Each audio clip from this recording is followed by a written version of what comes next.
देवी का दुर्गमासुर असुर का वध और उनका दुर्गा तथा शताक्षी एवं शाकंभरी एवं ब्राह्मणी नाम पाने का कारण। एक बार दुर्गम नाम से विख्यात एक असुर था जो महाबलवान था। उसने ब्रह्मा जी के वरदान से चारों वेदों को अपने हाथ में कर लिया था और देवताओं के लिए अजय बल पाकर उसने भूतल पर ऐसे बहुत से उत्पात किए जिन्हें देखकर देवताओं भी कंपित हो उठते थे। वेदों के अदृश्य हो जाने पर सारी वैदिक क्रिया नष्ट होने लगी थी। उस समय ब्राह्मण और देवता भी दुराचारी हो गए। न कहीं दान होता था, न अत्यंत उग्र तप किया जाता, न यज्ञ होता, न होम होता। परिणाम ये हुआ कि पृथ्वी पर 100 वर्ष तक लिए वर्षा बंद हो गई।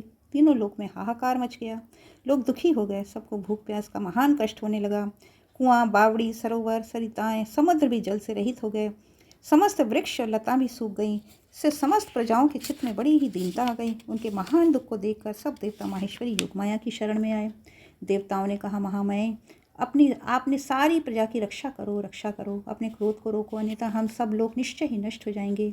हे महामाये, जैसे शुम्भ नामक दैत्य, महाबली, निशुम्भ, धूम्राक्ष, चंडमुंडा सब महान शक्तिशाली रक्त बीज, मधुकैटभ और महिषासुर का आपने वध किया था, उसी प्रकार इस दुर्गमासुर का भी शीघ्र ही संहार करो।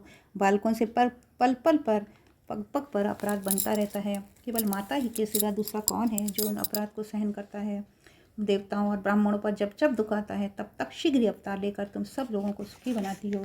यह सुनकर कृपामयी देवी ने उस समय अपने अनंत नेत्रों से युक्त रूप का दर्शन कराया। उनका मुखारबिंद प्रसन्नता से खिला हुआ था और वे अपने चारों हाथों में क्रमशः धनुष, बाण, कमल और नाना प्रकार के फल मूल लिए थी। उस समय प्रजाजनों को कष्ट उठाते देखकर उनके नेत्रों में करुणा के आंसू छलक आए। वे व्याकुल होकर लगातार 9 दिन और 9 रात तक रोती रहीं। उन्होंने अपने नेत्रों से अश्रु जल की सहस्रों धाराएं प्रवाहित की और उन अश्रु धाराओं से सब लोग तृप्त हो गए और समस्त औषधियाँ भी सिंच गईं। सरिताओं और समुद्र में अगाध जल भर गया। पृथ्वी पर सावर फल फूल के अंकुर उत्पन्न होने लगे और देवी शुद्ध हृदय वाले महात्मा पुरुषों को अपने हाथ में रखे हुए फल बांटने लगी। उन्होंने गौओं के लिए सुंदर घास और दूसरे प्राणियों के लिए यथायोग्य भोजन प्रस्तुत किया। देवता, ब्राह्मण और मनुष्य सहित संपूर्ण प्राणी संतुष्ट हो गए। तब देवी ने देवताओं से पूछा, तुम्हारा और कौन सा कार्य सिद्ध करूं? सब देवता एकत्र होकर बोले, देवी, आपने सब लोगों को संतुष्ट कर दिया है। अब कृपा करके दुर्गम असुर के द्वारा अपहृत हुए वेद लाकर हमें दे दीजिए। तब देवी ने तथास्तु कहकर कहा, देवताओं जाओ, मैं शीघ्र ही संपूर्ण वेद लाकर तुम्हें अर्पित करूंगी। यह सुनकर देवता बड़े प्रसन्न हुए। वे प्रफुल्ल नील कमल के समान नेत्रों वाली जगदम्बा को भली भांति प्रणाम करके अपने अपने धाम को चले गए। अब स्वर्ग और अंतरिक्ष पृथ्वी पर बड़ा भारी कोलाहल मच गया, जिसे सुनकर भयानक दैत्य ने चारों ओर से देवपुरी को घेर लिया। तब शिवा देवताओं की रक्षा के लिए चारों ओर से तेजोमय मंडल का निर्माण करके स्वयं उस घेरे से बाहर आ गईं। अब देवी और दैत्य दोनों में घोर युद्ध आरंभ हो गया। समारोह में दोनों ओर से कवच छिन्न भिन्न कर देने वाले तीखे बाणों की वर्षा होने लगी। इसी बीच देवी के शरीर से सुंदर रूप वाली काली, तारा, छिन्नमस्ता, श्रीविद्या, भुवनेश्वरी, भैरवी, बगला, धूम्रा, श्रीमती, त्रिपुर और मातंगी, ये 10 महाविद्याएं अस्त्र शस्त्र लिए वे निकलीं। तत्पश्चात दिव्य मूर्ति वाली असंख्य मातृकाएं प्रकट हुईं। उन सब ने अपने मस्तक पर चंद्रमा का मुकुट धारण कर रखा था और वे सब की सब विद्युत के समान दीप्तिमयी दिखाई देती थीं। इसके बाद उन मातृगणों के साथ दैत्यों का भयंकर युद्ध आरंभ हुआ। उन सब ने मिलकर उस दुर्गम दैत्य की 100 अक्षणीय सेना नष्ट कर दी। इसके बाद देवी ने त्रिशूल की धार से उस दुर्गम दैत्य को मार डाला। वो दैत्य जड़ से खोदे हुए वृक्ष की भांति पृथ्वी पर गिर पड़ा। इस प्रकार ईश्वरी ने उस समय दुर्गमासुर नामक दैत्य को मारकर चारों वेद वापस लाकर देवताओं को दे दिए।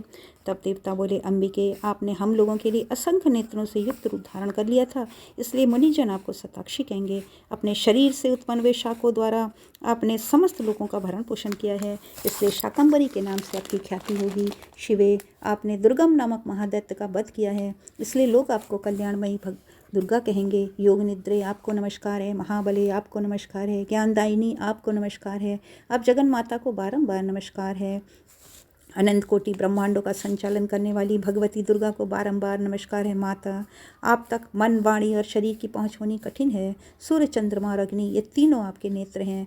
हम आपको प्रभाव में नहीं जानते, इसलिए आपकी स्तुति करने में असमर्थ हैं। सुरेश्वरी माता, शताक्षी को छोड़कर दूसरा कौन है जो हम जैसे अमरों पर दृष्टिपात करके ऐसी दया करे। देवी, आपको सदा ऐसा ही यत्न करना चाहिए जिससे तीनों लोग निरंतर विघ्न बाधाओं से तिरस्कृत न हो। अब हमारे शत्रुओं का नाश करती रहें। देवी ने कहा, देवताओं, जैसे बछड़ों को देखकर गौएं व्यग्र हो उतावली के साथ उनकी ओर दौड़ती हैं, उसी तरह मैं तुम सबको देखकर व्याकुल हो दौड़ी आती हूँ। तुम्हें न देखने से मेरा एक क्षण युग के समान बीतता है। मैं तुम्हें अपने बच्चों के समान समझती हूँ और तुम तुम्हारे लिए अपने प्राण भी दे सकती हूँ। तुम लोग मेरे प्रति भक्तिभाव से सुशोभित हो, अतः तुम्हें कोई भी चिंता नहीं करनी चाहिए। मैं तुम्हारी सारी आपत्तियों का निवारण करने के लिए सदैव उद्यत हूँ। जैसे पूर्व काल में तुम्हारी रक्षा के लिए मैंने दैत्यों को मारा है, उसी प्रकार आगे भी असुरों का संहार करूँगी। इसमें तुम्हें संशय नहीं करना चाहिए। भविष्य में पुनः जब शुंभ और निशुंभ नामक दूसरे दैत्य होंगे, उस समय यशोमती देवी नंद पत्नी यशोदा के गर्भ से धारण करके गोकुल में उत्पन्न होंगी। उस समय उन असुरों का वध करूंगी। नंद की पुत्री होने के कारण लोग मुझे नंदजा कहेंगे। फिर जब भ्रमर का रूप धारण करके अरुण नामक असुर का वध करूंगी, तब संसार के मनुष्य मुझे भ्रामरी कहेंगे। और जब मैं भीम रूप धारण करके राक्षसों को खाने लगूंगी, उस समय मेरा धीमीमा देवी नाम प्रसिद्ध होगा।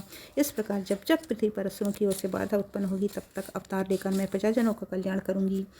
जो देवी शताक्षी कही गई हैं, वे ही शाकंभरी मानी गई हैं तथा उन्हीं को दुर्गा कहा गया है। तीनों नामों द्वारा एक ही व्यक्ति का प्रतिपादन होता है।